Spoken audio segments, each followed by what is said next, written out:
चलो। Very good morning to all of you. आइए आज हम वर्ग 10वीं के कुछ मैथ का लेकर आए हुए हैं, जो कि तीसरा चैप्टर है रैखिक समीकरण। चैप्टर का नाम है रैखिक समीकरण। रैखिक समीकरण जिसे इंग्लिश में कहते हैं लीनियर इक्वेशन। Linear equation. आइए, तो रैखिक समीकरण क्या होता है? रैखिक समीकरण में इसमें जो होता है ना, दो समीकरण दिया रहता है जिसको हम हल करते हैं। तो रैखिक समीकरण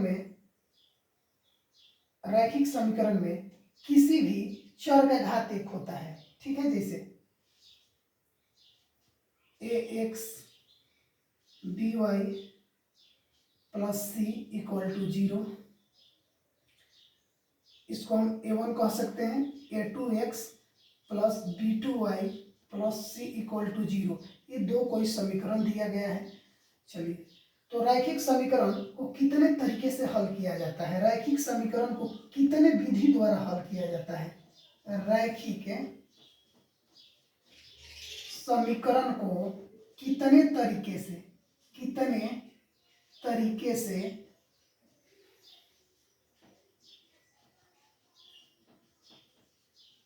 हल किया जाता है?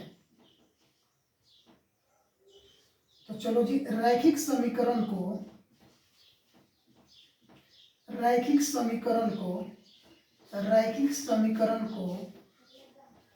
तीन विधि द्वारा, यानी तीन विधि या तीन तरीके लिख सकते हैं, तीन विधि द्वारा हल किया जाता है। तीन विधि द्वारा हल किया जाता है। चलो भाई, पहला विधि क्या है उस विधि के बारे में बताते हैं। तो पहला विधि है आपका प्रतिस्थापन विधि। क्या है? प्रतिस्थापन विधि। दूसरा विधि क्या है जी? तो दूसरा विधि है विलोपन विधि। तीसरा जो विधि होता है जिसे हम लोग कहते हैं ब्रज गुणन विधि। ठीक है, इन विधियों से पहले जानते हैं हम कि किस किस समीकरण का हल होता है, किस किस समीकरण का हल नहीं होता है। तो सबसे पहले हम देखेंगे क्या कि कौन सा समीकरण का हल होगा और कौन सा समीकरण का हल नहीं होगा। चलो बाबू, देखते हैं एक बार। तो सबसे पहले हम देखते हैं, जब चेक करेंगे कि किसका हल होगा किसका नहीं होगा, तो देखो होता है a1 बटा a2 बराबर में b1 बटा b2 बराबर में c1 बटा c2 बराबर में c1 बटा c2। तो ये संपाती होता है। संपाती संगत भी होता है। क्या होता है? संगत होता है। संगत। और इनका अनेक हल होता है। संपाती का अनेक हल होता है। इसे हम समीकरण को हल नहीं करते हैं जिसका अनेक हल होता है। इनका प्रयोग ग्राफिक विधि में किया जाता है। ठीक है जी। दूसरा आता है आपका a1 बटा a2 बराबर b1 बटा b2 बराबर नहीं है c1 बटा c2 का। तो इस प्रकार का यदि दिया रहे तो होता है समांतर क्या होता है जी? समांतर जो होता है असंगत होता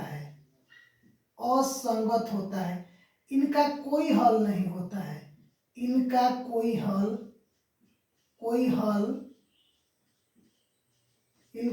हल नहीं है। ठीक है जी।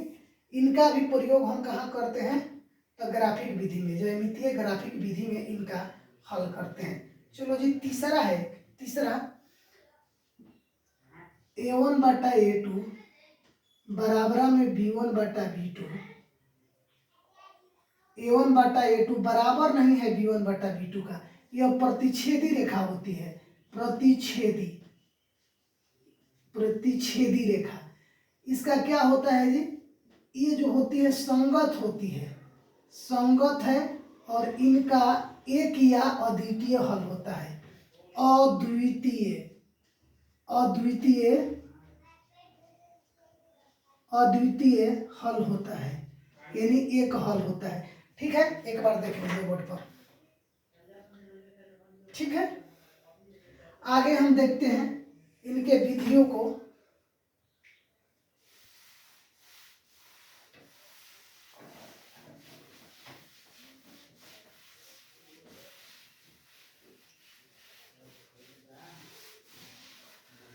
आइए, सबसे पहले आज हम सीखेंगे प्रतिस्थापन विधि। प्रतिस्थापन विधि से समीकरण का हल करें। समीकरण का हल करें, बहुत आसान विधि से करेंगे। चलो एक प्रश्न लेते हैं, x + y = 14 और x - y = 2। इसे हमें क्या करना है? तो प्रतिस्थापन विधि द्वारा हल करना है। तो सबसे पहले समीकरण को हल करते हैं। तो हम क्या लिखेंगे, देखिए दिए गए समीकरण को लिख लेते हैं। चलिए जी, सबसे पहले लिखेंगे a1 = 1, a2 = भी 1 दिया है, क्योंकि ये चर के आगे कुछ भी नहीं होता है तो एक छिपा होता है। ठीक है जी, आगे देखते हैं b1 बटा b2। b1 बटा b2 को भी देख लेते हैं, कामा b1 बटा b2। तो b1 आपका क्या है? 1 है और b2 - 1 है। तो हम देखते हैं कि a1 बटा a2 बराबर नहीं है भैया b1 बटा b2 का। 1 बटा 1 बराबर नहीं है 1 बटा -1 का। जब ये बराबर नहीं है तो इसका अद्वितीय हल होगा। अद्वितीय हल है, अद्वितीय हल है, अद्वितीय हल है। तो हम हल करेंगे, क्या करेंगे? सबसे पहले प्रतिस्थापन विधि से हल करते हैं। प्रतिस्थापन विधि से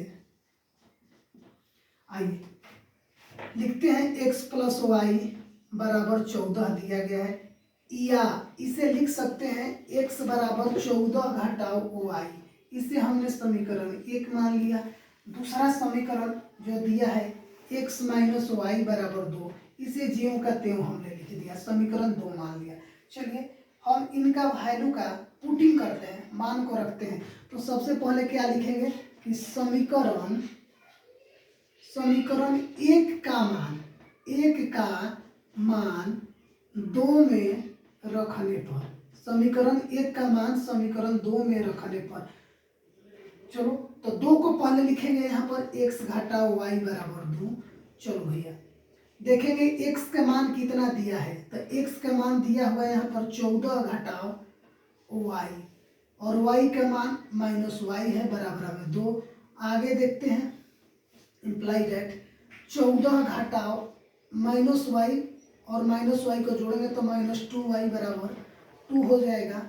एक जात को एक जात की ओर पक्षांतर कर देते हैं, -2y = 2 घटाओ प्लस ये 14 है तो इधर -14 चला जाएगा, -12। माइनस और माइनस का चिन्ह कट गया। ठीक है, अब लिख देते हैं, क्या लिखेंगे कि -2y = 12, इसलिए y = 12 भागा 2, 2 छका 12, y = 6 आया। y का मान 1 में रखने पर, 1 में रखने पर, y का मान 1 में रखने पर, तो चलिए जिस समीकरण 1 में देखते हैं y का मान क्या है। आइए तो x = 14 घटाओ y, 14 घटाओ y।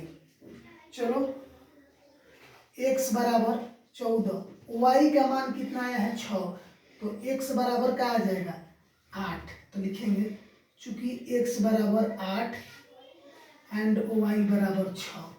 ठीक है, यदि आपको ये वीडियो अच्छा लगा तो लाइक और सब्सक्राइब कीजिएगा। धन्यवाद, मिलते हैं अगले वीडियो में, विलोपन विधि को लेकर आते हैं। तो थैंक यू सो मच।